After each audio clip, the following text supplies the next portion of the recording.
कंटापड़ा block सुंदरग्राम Aryan innovation एवं enterprises cell Aryan polytechnic छात्र माने सफलतार सह एक ईवी कम सोलार कार विकास करिसेंती। एही सम्मानजनक जानकू चेयरमैन डॉक्टर मनोज कुमार दास एवं परिचालन ट्रस्टी बबिता दास उन्मोचन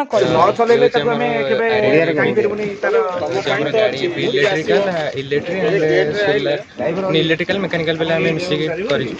ये हूँ आम सोलार प्लस बैटेरी चार्ज हो पार गाड़ी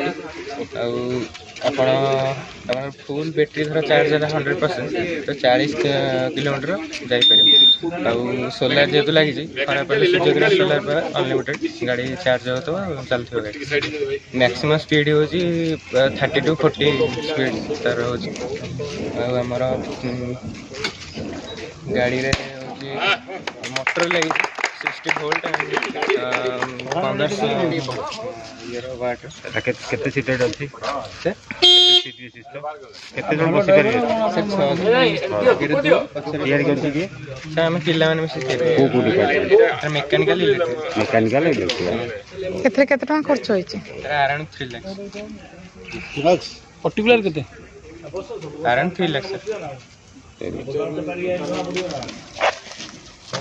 पॉलिटेक्निक कैंपस रे आयोजित उद्घाटनी समारोह रे प्रिंसिपल अभिमन्यु जेना, उपाध्यक्ष जयंत कुमार घोष, एकाडेमिक निर्देशक संग्राम पट्टनायक, प्रशासनिक निर्देशक सीमाचल पंडा, अर्थ विभाग निर्देशक वासुदेव विश्वाल, प्रकल्प निर्देशक प्रभात रंजन पाड़ी जोग देइथिले।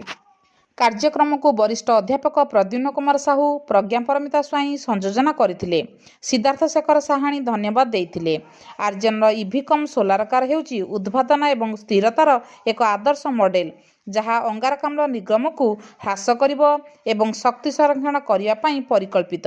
एही जान परिवेश परिचालन दायित्व पई अनुष्ठान प्रतिबद्धता को दर्शाए। चेयरमैन डॉक्टर मनोज कुमार दास कहते आमर छात्र मानकर सृजनशीलता एवं चतुरता प्रदर्शन करी आमे गर्वित।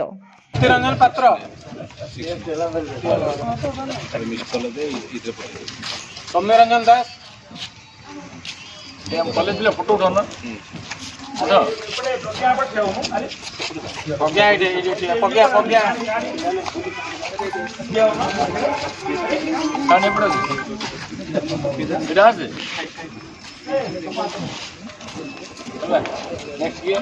सौम्य रंजन दास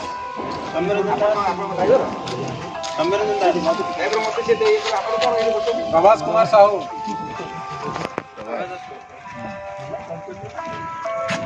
देखो समस्त सर्टिफिकेट नेला पर गोटे फोटो बसे सर्टिफिकेट नौथे जाओ नहीं हाँ थी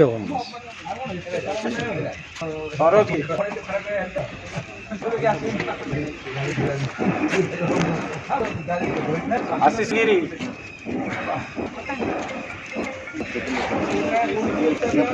संतोष साहू